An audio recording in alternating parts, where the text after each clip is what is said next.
अस्सलाम वालेकुम मुअज़्ज़िज़ असातिज़ा किराम। आज हमने जिस हर्फ को लिखना और पढ़ना सीखा वो है ज़ा ज़्वाद।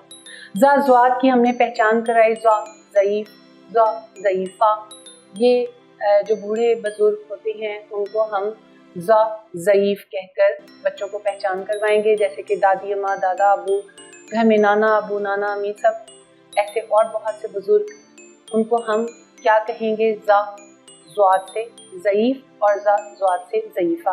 लिखने के लिए बच्चों को जो हम मश्क करवाते होते हैं वो सबसे मुनासिब और सबसे अच्छी यही है कि आप बच्चों को इकट्ठा करें दायरा बनाकर और रेत एक ट्रे में ले लें, उंगली की मदद से उसके ऊपर लिखें ताकि बच्चों को अच्छी तरह से उसका लिखना आ जाए। लिखते हुए बच्चों को ये ज़रूर हम एहसास दिलाएं कि ये कोई नया लफ्ज़ नहीं है, बिल्कुल सा स्वाद की तरह है।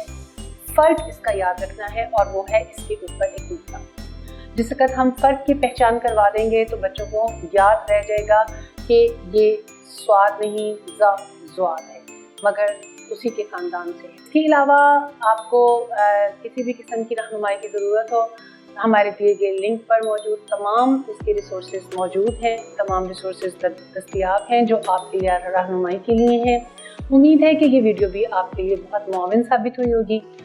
इंशाअल्लाह ताला अगली वीडियो अगले सबक के साथ फिर हाजिर होंगे। तब तक के लिए इजाज़त, अल्लाह हाफ़िज़।